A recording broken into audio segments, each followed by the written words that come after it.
स्वागत है आपका सतीश जी नई परख के मंच पर। कल पूरे दिन आप अ, एक टीवी चैनल पर बैठे हुए जो एग्जिट पोल के आंकड़े थे, उन आंकड़ों के साथ में जूझ रहे थे। टीका-टिप्पणियाँ चल रही थीं। मैंने कई बार आपको सुना भी। आप कितनी गंभीरता से ले रहे हैं इन एग्जिट पोल के आंकड़ों को जो कल आए हैं? मैंने जीवन भर में कभी भी एग्जिट पोल को कभी गंभीरता से नहीं लिया, हुँ, हुँ, जिसमें आपका पुराना संस्थान सीएसडीएस भी शामिल है। हुँ, ठीक है? हुँ, क्योंकि मुझे नहीं लगता है कि अभी तक इतना हम में पारंगत हुई है और इतना विविधताओं वाला देश, हुँ, जिसमें हम किसी के मन मस्तिष्क को हुँ, और कंसिडरेशन जो अलग-अलग होते हैं उसको पकड़ पाएँ अभय जी। हुँ, ये मेरा मानना है क्योंकि हम जितना अपने आप को तेज समझते हैं, हुँ, इस देश की महान जनता उससे ज्यादा तेज। ये तेज। तो मैं बहुत बहुत गंभीरता से इस बात को कह रहा हूँ, हुँ, है ना? अब हुँ, मैं आज सुबह ही सुबह गया एक हुँ, बंगाली चाय दुकान पर यहाँ जहाँ रहता हूँ, हाँ, तो वहाँ पर 9 लोगों गए हैं वोट देने के लिए। हाँ, तो यहाँ जो जो कह रहे थे, अब हाँ। वो बता रहे हैं कि उसमें से उन्होंने कुछ उल्टा कर दिया। क्या तो क्या करिएगा? कहिएगा क्या कह सकते? ये क्या उल्टा किया कुछ बताइए थोड़ा? हुँ, नहीं उसमें से ये पता चला कि उनका एक लड़का था हुँ, अ, वो पूरा भाजपाई माइंड का था, हाँ, हैं? यहाँ पर हमसे तो रोज़ बात करता था। हुँ। लेकिन पता चला कि कम से कम मतलब हो सकता है उसको छोड़ दीजिए तो उसके परिवार के 8 वोट तो पड़ गए दूसरे तरफ। अच्छा, टीएमसी में चले गए 8 वोट। दूसरे तरफ बोल रहा हूँ, हम भी थोड़ा पॉलिटिकली करेक्ट हो जाए। इसका मतलब बंगाली संस्कृति, भाषा, अस्मिता वाला उपराष्ट्रीयता का जो पहलू है, सब नेशनलिज़्म का जो पहलू है, वो आपको लगता है कि उसका प्रभाव पड़ा है काफ़ी? अभय जी इसके 2 पहलू हैं। हाँ, ये ममता जी बहुत टफ चुनाव तो लड़ रही हैं, क्योंकि हाँ, जिस प्रकार से मैंने एक उपमा दिया या कहिए तंज कहिए या फिर जुमला कहिए, जो कहना है कहिए, हुँ, कि भाई ममता जी हॉर्मुज में तैनात थी और बीजेपी ने उनका चारों तरफ से ब्लॉकेड किया हुआ था। हुँ, हुँ, तो एक पक्ष तो उसका ये है हुँ, और टफ भी है कि थोड़ा 15 साल के बाद एंटी इनकम्बेंसी तो होता ही है और जहां ज्यादा जनता गरीब हो तो जनता जब बाहर निकलती है और वो कमाई जी, धमाई करती है वो दिक्कत तो है। हुँ, लेकिन जो बंगाली अस्मिता, बंगाल कल्चर आदि आदि की बात या जिस प्रकार से नाकेबंदी हुँ, और जिस प्रकार से सारी चीजें हुई, तो हुँ, एकदम हम कहेंगे कि ममता तो एकदम उखड़ी नहीं है, ये एकदम पक्की बात है इसलिए हुँ, कि और कैसे बीजेपी ये चुनाव जीत सकती है? इस हुँ, बार नहीं जीतती है, हुँ, तो कब जीतेगी और कहाँ जीतेगी? हाँ, आप इस चीज़ को समझिए। हाँ, 2.5-3 लाख जो है हुँ, सिपाही लगे हुए हैं, जो हुँ, ममता के मन के नहीं हों। हुँ। नंबर 1, नंबर 2 एसआईआर में 2-2 बार वोट कट रहा है। पूरा पूरा तीसरा प्रशासन बदला हुआ, पूरा प्रशासन बदल गया है। नहीं, नहीं, देश के गृह मंत्री ने अपना राजधानी ही बदल के वहाँ पर जो तंबू गाड़ लिया हो। हुँ, हुँ, और एक मैंने सरोगेट प्रचार की बात की। प्रधानमंत्री जी ने काशी विश्वनाथ में पूजा, हुँ, मां अन्नपूर्णा का दर्शन, हुँ, सिक्किम में फुटबॉल और हुँ, फिर आके उत्तर प्रदेश में क्या कहते हैं उसी दिन को चुना और हाँ, उसमें से 8-9 बार 10 बार तो बंगाल ही बोले अपने भाषण में, मैं सुन रहा था उनको। हुँ, तो अब नहीं जीतेगी तो कब जीतेगी अभय जी? जी। जी। नहीं, नहीं, जो कह रहे हैं कि अब नहीं जीतेगी तो कब जीतेगी? ये दरअसल सारे मेरी अपनी मेरा अपना जो दृष्टिकोण है वो मैं ज़रा-सा रख रहा हूँ बहुत संक्षेप में आपके सामने। भारतीय जनता पार्टी और एक ज़माने में कांग्रेस भी करती थी ऐसा। वो पूरे देश को अपने रंग में रंगना चाहती थी। कांग्रेस को लाभ था क्योंकि वो आज़ादी के आंदोलन से आई थी, तो जब उसने आज़ादी में कदम रखा कांग्रेस ने तो पहले से ही इस देश के हर हिस्से में उसकी धाक थी कांग्रेस की। कांग्रेस को वो नहीं करना पड़ा जो भाजपा को करना पड़ा। भाजपा को तो अपना विस्तार करना पड़ा। कांग्रेस तो पहले से ही विस्तारित पार्टी थी। पूरा देश उसके हाथ में था। चप्पे-चप्पे में उसके लोग मौजूद थे। तो वो पूरे देश को जब क्षेत्रीय शक्तियाँ पैदा होनी शुरू हुई तो कांग्रेस ने उनको राष्ट्र विरोधी करार दे दिया। उन्हीं क्षेत्रीय शक्तियों की पीठ पे बैठकर 80 के दशक में भारतीय जनता पार्टी ने अपना मीज़ान बढ़ाया।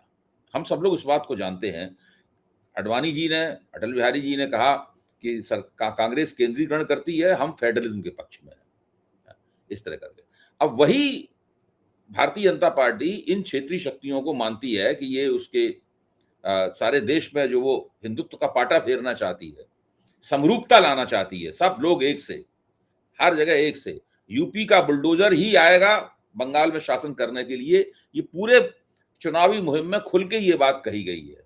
न केवल योगी आदित्यनाथ ने कही ये बात, उनको तो कह सकते हैं भाई यूपी के मुख्यमंत्री और यूपी का मॉडल का हर जगह प्रचार करते हैं। दिलीप घोष भी यही कह रहे थे। दिलीप घोष ने अपने भाषण में कहा कि ध्यान रखिए, हम बुलडोजर आएगा सबको ठीक कर देगा बुलडोजर। तो बुलडोजर जो है वो भारतीय जनता पार्टी का ऑफिशियल आधिकारिक मॉडल है शासन प्रशासन का। भले ही योगी आदित्यनाथ ने उसको चलाया और स्थापित किया हो। तो ऐसी हालत में जो सब नेशनलिस्ट पार्टियां हैं, जो अपनी भाषा संस्कृति अलग मॉडल, अच्छा बुरा सही सब में कमियां होती हैं, वो बात अलग है, उसमें विश्वास करती हैं, तो उनके तो इसमें बहुत कान खड़े होंगे और साधारण वोटरों के भी बहुत कान खड़े होंगे। जी। देखिए, आप इसको हम और थोड़ा सिंपल करें। पहला तो ये है कि बुलडोजर अभी तक तो बिहार में निकला नहीं उस ढंग से। बुलडोजर उत्तर प्रदेश में भी अब उतना नहीं निकल रहा है जितना पहले निकलता था। अब रूपक में बदल गया है ना। अब उसे वो उसको स्थापित करने के लिए जो उन्हें गतिविधि कार्रवाइयां करनी थी क्रूड और भद्दे किस्म की, वो कर चुके। अब उनको बुलडोजर चलाने की ज्यादा जरूरत नहीं है, क्योंकि बुलडोजर अपने आप में एक आइकॉन बन गया है। देखिए, चलाना तो पड़ेगा, जो इस मानसिकता से चलते हैं उसमें तो वो लगातार नहीं चलाएंगे, तो एक आध दो नेता की तो पहचान ही मिट जाएगी। पहली बात। दूसरी बात कि आपने रीजनल पार्टीज की बात कही, ये बात तो बिल्कुल सही है कि कांग्रेस पार्टी को मटिया मेट करने के लिए भाजपा ने इस्तेमाल किया और रीजनल पार्टीज ने भी इस्तेमाल किया। 67, 71, 77, 89 अनगिनत उदाहरण है। और ये राजनीति की एक जाहिर सा टेम्पलेट है कि जो ज्यादा मजबूत हुआ, जिसके बल पे आया, उसको पहले खत्म करेगा। लेकिन अभय जी, मैं आपको याद दिलाना चाहता हूं, और कई बार आपने इस बात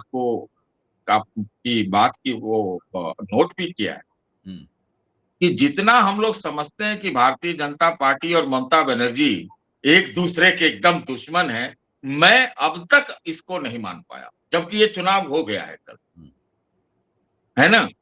तो ये क्या है कि जो अतीत भी है, और अतीत कुछ न कुछ सामने चला आता है ना? और जो तथाकथित मैं कहता हूँ एग्जिट पोल ओपिनियन का ओपिनियन, एग्जिट पोल का एग्जिट पोल का भी एक एग्जिट पोल हाँ, होना। हाँ। तो उसमें भी ऐसा आ रहा है कि जो बंगाली कल्चर है या बंगाली अस्मिता है, वो भारतीय जनता पार्टी समरूपता के या बुलडोजर के मुकाम को हासिल करने के लिए शायद उस कदर कामयाब बंगाल में नहीं भी हो सकती है, इसका भी एक अंदाजा हो सकता है, जो कि कुछ-कुछ परिलक्षित भी हो रहे हैं। लेकिन जब ये एक ऐतिहासिक बंदोबस्त का चुनाव है ये, जिसमें और क्या हो सकता कि भाई एसआईआर भी डबल हो गया, 27 लाख में से 139 वोट ही, वो वैध वोटर भी हो सकते हैं। 2.5 लाख का वो हो, सारे पुलिस के सारे ऑब्जर्वर जा रहे हो, एक तरह से वो नाकेबंदी है। तो ये दोनों एक दूसरे को थोड़ा अलग-अलग करते हैं। तो जो भी जीतेगी, मतलब जो भी जीते, है कि नहीं? अभी आज के डेट में ये कहना कि अगर ये चुनाव बीजेपी हार जाती है तो एक बड़ी हार में माना जाएगा। लेकिन वो उतना ज्यादा उससे त्रस्त होगी ऐसा मैं नहीं मानता। आप इस चीज समझ लीजिए, ममता बनर्जी अ, की जीत जो है, वो बीजेपी को बहुत दुख, दर्द, पीड़ा अंदर से पहुंचाएगी, ऐसा मुझे नहीं लगता है। भाजपा ऑब्वियस बात है कि पहले चाहेगी कि अपना हो उसका, और जिस प्रकार से नाकेबंदी बंगाल का किया है, अब नहीं जीतेगी तो कब जीतेगी? इसलिए मैंने कल कहा, चैनलों पे भी कहा, आपके चैनल पे ही कह रहा हूं कि ये बीजेपी की जीत बंगाल में जो है ना, न्यूज नहीं है, बीजेपी की हार न्यूज होगी। जी, ये मैं कह रहा हूं। जी, जी, बिल्कुल ठीक कह रहे हैं आप, बिल्कुल ठीक कह रहे हैं, मैं आपकी बात से शत प्रतिशत सहमत हूँ। अब ये जो कल आंकड़े आए, जिनसे आप अच्छी तरह से परिचित हैं, उसमें एक ऐसी एजेंसी है जिसने अभी तक आंकड़ा बंगाल का नहीं दिया है, एक्सिस माई इंडिया ने नहीं दिया है आंकड़ा। वो आज आंकड़ा देंगे, उसके पीछे भी कुछ चालाकियां हैं, वो भी हम लोग डिकोड कर सकते हैं। तो इन आंकड़ों में 2-3 बातें मैं आपके साथ करूंगा, जिससे पता लगेगा हमारे दर्शकों को कि दरअसल एग्जिट पोल के नाम पर हो क्या रहा है। देखिए, वहां की जो कुछ स्थानीय कलकत्ता आधारित जो एजेंसियां हैं, वो 3 एजेंसियां तृणमूल कांग्रेस को बहुमत दे रही हैं। एक 217 सीट दे रही है, एक 194 सीट दे रही है, और एक 152 से 162 सीट दे रही है, वहां की कलकत्ता आधारित एजेंसियां। और जो दिल्ली आधारित एजेंसियां हैं, उसमें पीपुल्स पल्स को छोड़ के, एक को छोड़कर बाकी सब भारतीय जनता पार्टी को चुनाव जिता रही हैं। लेकिन भारतीय जनता पार्टी को जो चुनाव जिताया जा रहा है, वो काफी मार्जिनल किस्म की विक्ट्री दिखाई जा रही है। 1-1.5-2% वोट से भाजपा आगे निकल गई है, और उसने वो बहुमत छू लिया है, और ममता बनर्जी उससे एक कदम पीछे रह गई है। इस तरह करके पूरा ये जो एग्जिट पोल का प्रपंच है, वो इस तरीके से सामने आ रहा है। उसका ये पहलू है कि स्थानीय एजेंसियां ममता बनर्जी को जीतते हुए दिखा रही हैं, राष्ट्रीय एजेंसियां एक अपवाद को छोड़कर भारतीय जनता पार्टी को जीतती हुई दिखा रही हैं। दूसरी तरफ एक ये तर्क भी निकल के आया है कि भाई 60% वोटर तो बोलने के लिए तैयार ही नहीं है। 60% वोटर तो ये बताने के लिए तैयार ही नहीं है कि उसने किसको वोट दिया। एग्जिट पोल का मतलब क्या हुआ कि जब एग्जिट कर रहा है वो मतदान केंद्र से वोट डाल के, तभी उससे पूछा जाता है कि भाई बताइए आपने किसको वोट दिया। वो उसका मन है बताए ना बताए। तो 60% ने बताया ही नहीं, केवल 40% ने बताया। तो 40% के बताने के आधार पर ही एग्जिट पोल हो गया। दूसरा इसका एक महत्वपूर्ण पहलू ये है, अब आप इन दोनों पहलुओं के ऊपर अपनी टिप्पणी कीजिए। जो मैंने मतलब विसंगति पाई, वो मैंने आपके सामने रखी। देखिए अभय जी, मेरा ऐसा मानना रहा है, ये सब एग्जिट ओपिनियन पोल, ये सब तो हाल के वर्षों में 20-25 सालों में तूफान इसमें आया है। उससे पहले भी चुनाव की भविष्यवाणी होती थी, पत्रकार, चिंतक, साहित्यकार तक करते थे, और अधिकतर सही होते। सवाल यह है कि आप दिल पे हाथ रख के ईमानदारी से अगर आप पहचानना चाहे, तो आपको किसी चीज की आवश्यकता नहीं, थोड़ा घूमना पड़ेगा, आपको पता चल जाएगा। हाँ, हाँ। तो आज के डेट में मैं इसलिए मैं कहता हूं कि एग्जिट पोल, ओपिनियन पोल, ये सब किन चीजों से प्रेरित है ना? वो भी आपको देखना होगा कि क्या-क्या उनके ऊपर उनका मोटिवेशन रहता है, क्या उनको उनके ऊपर दबाव रहता है, क्या उनका मटेरियलिस्टिक जो उनका अपना एक हिसाब-किताब रहता है। लोग कहते हैं कि शेयर मार्केट से भी थोड़ा लिंक रहता है ना? ये सब है। तो लेकिन मैं ये कहना चाहता हूँ कि अभी आपने एक्सिस वाले का ये कहा। जी। आपकी आवाज चली गई। 4 जी हाँ, ठीक जी, बोलिए। हाँ, जी, जी।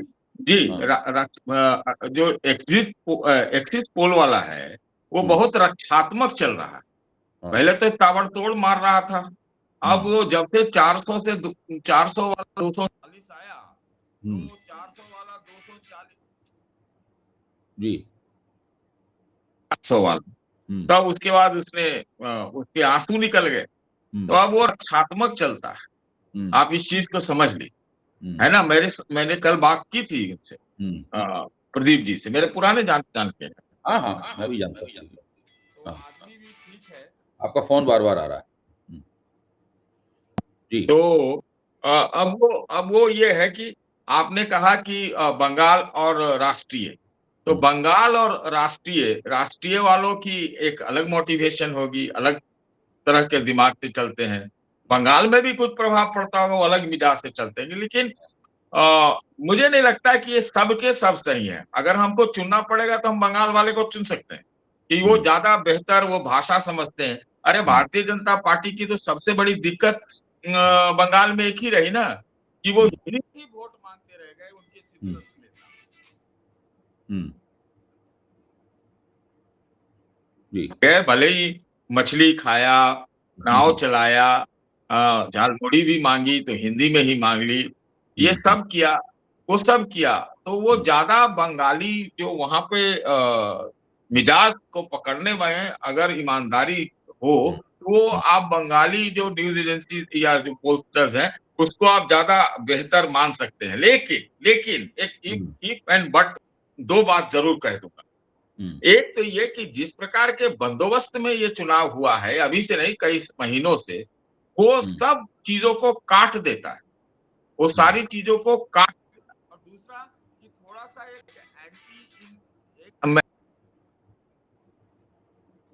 थोड़ा एंटी इनकम्बेंसी भी ममता जी के था, लेकिन वो कितना है हम अंदाजा नहीं लगा सकते, क्योंकि मैं एक दावा कर सकता हूं और मैं उसमें पारंगत होने का तो नहीं कह सकता निश्चित रूप। तो ये हमको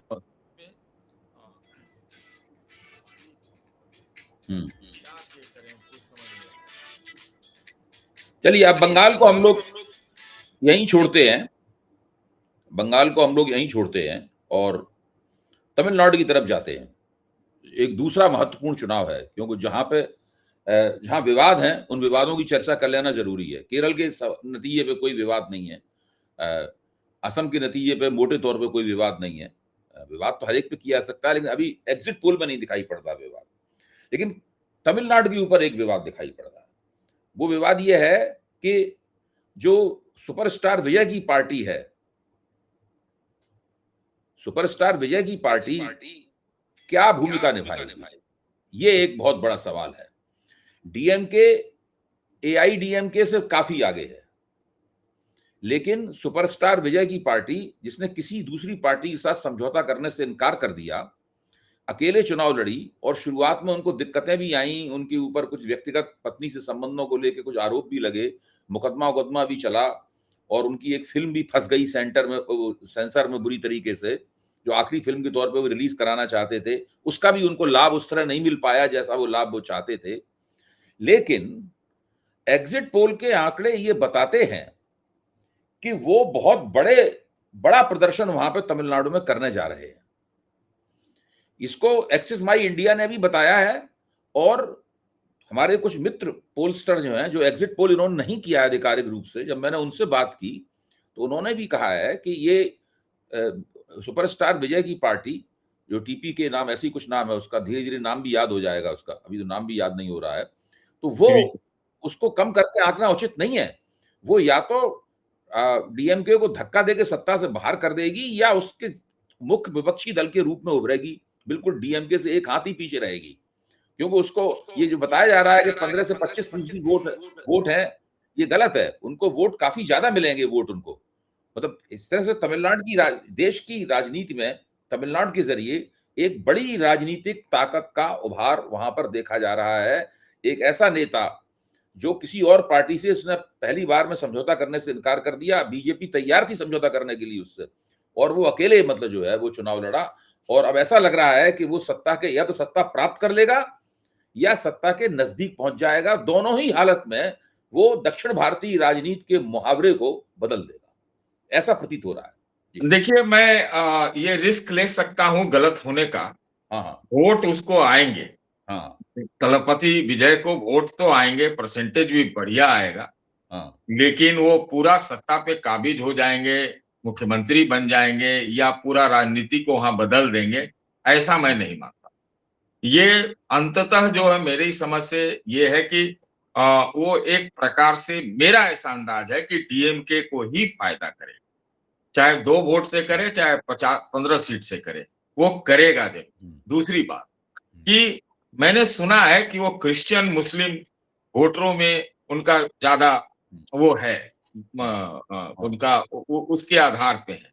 तो अंततः आप ये हो सकता है कि देखिएगा कि भाई डीएमके से हाथ मिलाए तो मिला लेंगे, क्योंकि इसी प्रकार के वोटरों पर ये होता है ना? लेकिन एकदम आंधी तूफान अंधड़ लाके सब समाप्त कर देंगे, ऐसा नहीं है। क्योंकि जितना मैंने सुना है कि बीजेपी भी समझौता करना चाहती थी, कांग्रेस भी तैयार थी समझौता करने। हाँ, सब लोग चाहते थे। हाँ, तो कांग्रेस चाहती थी और अगर राहुल गांधी नहीं रहते तो कांग्रेस का जो रैंक एंड फाइल है उससे समझौता कर भी लेता, मैं आपको ये बताऊं। वो तैयार हाँ, बैठे थे करने के लिए। हाँ, तो राहुल गांधी तो स्टालिन को बड़े भाई बोलते हैं ना। हाँ, तो इसलिए मेरा ऐसा मानना है, मेरी समझ है, मेरी स्टडी तो वहाँ की है नहीं ज़मीन की, हाँ, लेकिन हाँ। फिर भी मैं कहूँगा कि हाँ, वोट ज़रूर मिलेगा हुँ, और सीटें भी मिलेंगी, हुँ, लेकिन ये अंततः फ़ायदा डीएमके को पहुँचाएगी। दूसरी चीज़, एक और चीज़, हाँ, देखिए इस बार मैंने ये कहा, जो मैं कह रहा हूँ आपसे, हुँ, कि जिसको जहाँ ज़्यादा स्टेक लगा, जहाँ ज़्यादा उम्मीद लगी, हुँ, वहाँ शीर्षस्थ नेता अलग-अलग पार्टियों के वहीं जमे रहे, वहीं तंबू गाड़ा। हुँ, तो आप पूरा केरल से लेके उठा के देख लीजिए, असम से लेकर बंगाल तक और तमिलनाडु तक। हुँ, तो बीजेपी तो तमिलनाडु में एक प्रकार से गई ही नहीं, जबकि हुँ, उन्होंने उम्मीद में लगाया था पहले कि हुँ, ये हमारा एक स्विंग स्टेट हो सकता है, एआईएडीएमके मिला बोलो के। लेकिन बाद में उनको ये दिक्कतें हैं और हुँ, थोड़ा टाइम लगेगा। जी, सकते हैं, लेकिन एकदम पूरा अंदर तूफान ला देंगे, ऐसा नहीं होगा। जो डिलिमिटेशन वाला आया बिल, हुँ, चाहे वो भाषाई है, जो कल्चर का है, हुँ, ये सब मिला-जुला के आप देखिएगा, अंततः डीएमके हुँ, मुझे सत्ता से बाहर होती हुई नज़र नहीं आ रही है। अच्छा, एक और चीज़, कि डीएमके बहुत चुपचाप काम करती है। हुँ, जितना उसके कल्याणकारी वेलफेयर स्कीम हुँ, हैं, रेवड़ी जिसको कहा जाता है, हुँ, हुँ, तो रेवड़ी जितना डीएमके बाँटती है, वो तो इंडस्ट्री भी लगाती है, हुँ, व्यापार भी अच्छा करती है, फाइनेंस भी अच्छा चलाती है और हुँ, रेवड़ी भी अच्छा करती है।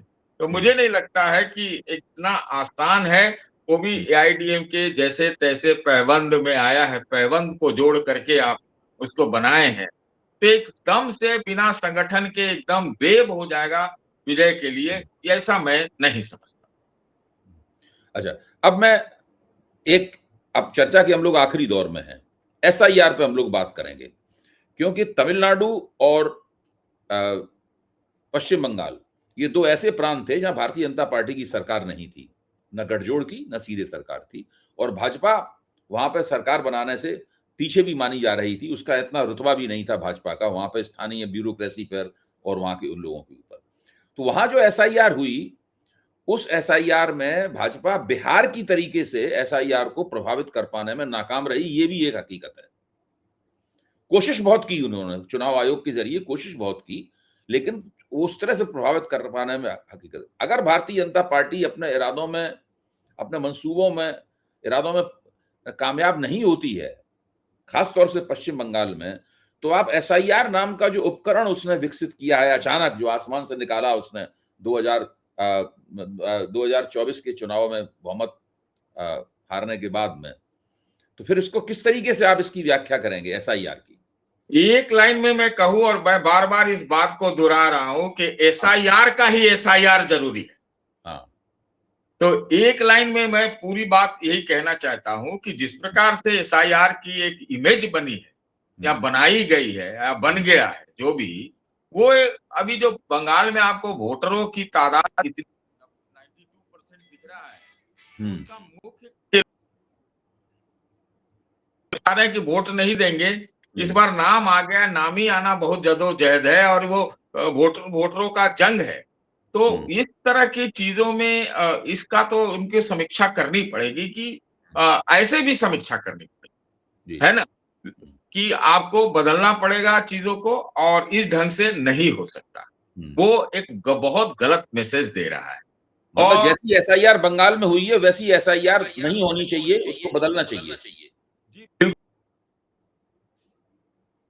यार से जल्दबाजी में आप बताइए ना, ये कभी इतिहास में हुआ कि 27 लाख वोट जिसको हुँ, ना अवैध आप बता पाए ना मैं मृत वैध बता बता रहे हैं। पाए और आप उसको कहे कि जी है, हो ही नहीं सकता। एक शब्द निकाला, लॉजिकल डिस्क्रिपेंसी, ये पता हुँ, नहीं कौन ट्रिगोनोमेट्री का कौन सा थ्योरम है कि आप हुँ, इतना एसआईआर किए, अंत में आप 27 लाख जोड़ भी नहीं पाए। आप कह हुँ, देते कि ये लोग अवैध हैं, मैं घुसपैठिए हैं, बाहर से आए, ठीक है, ये भी हुँ, कह देते ना, लेकिन आप अंत में हाथ उठा दिए। तो ये हुँ। तो नहीं चल सकता ना, ये तो बेहद बेहद गलत जी, जी। है। अभी बात एक और की एसआईआर में एक और चीज है। हुँ, आम तौर पर अवधारणा ये बन गई है, बनाई गई है कि मुसलमानों का वोट कटता है। हुँ, आप ये सोचिए, अगर ये चीज अगर होता है, अगर ये परसेप्शन है, तो इसको तो दूर करना पड़ेगा या बिल्कुल। फिर अगर कोई ग्रैंड डिजाइन और अलग हो, वो नहीं कहा जा सकता कि हमारे पास तथ्य नहीं है। लेकिन एसआईआर पर सवाल तो है ही। मैं तो एक सवाल पूछता हूँ, आपके यहाँ भी पूछा था, आपसे भी, या आप ही खुद पूछेंगे, हम क्या पूछेंगे? भाई सब जगह वोटर घट ही जाता है तो बढ़ कहाँ है? इसकी जनसंख्या तो बढ़ रही है।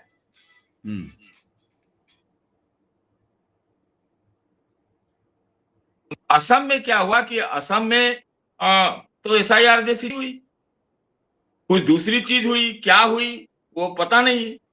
तो ये वाली बात है।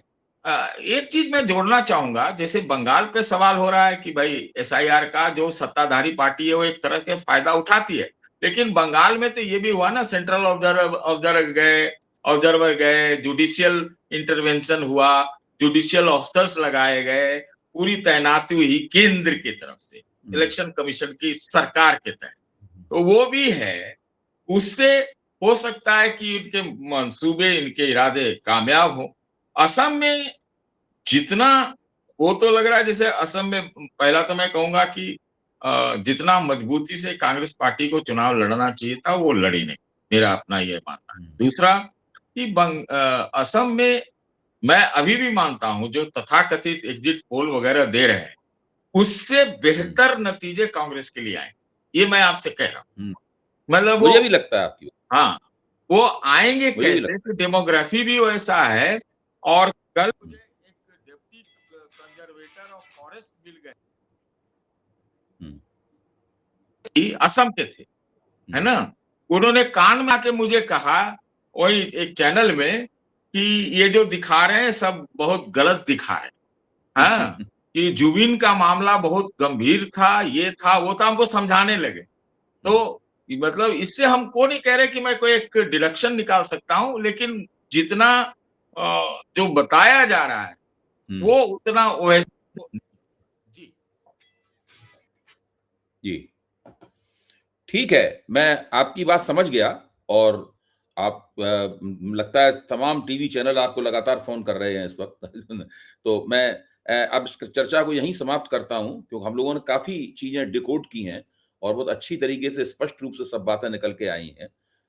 कुल मिलाकर आपकी बातचीत का यही संदेश जाता है कि भारतीय जनता पार्टी ने प्रयास बहुत किए, लेकिन संभावना इसकी कम है कि वो ममता बनर्जी को उखाड़ पाएगी। और अगर नहीं उखाड़ पाई, तब फिर एक सवाल बहुत बड़ा लटकेगा भाजपा के सिर पर कि वो अभी चुनाव नहीं जीती तो अब कैसे जीतेगी दोबारा। जी जी धन्यवाद, बहुत-बहुत धन्यवाद। जल्दी हम लोग फिर मिलेंगे, इन्हीं प्रश्नों जी पर जी चर्चा करेंगे। जी।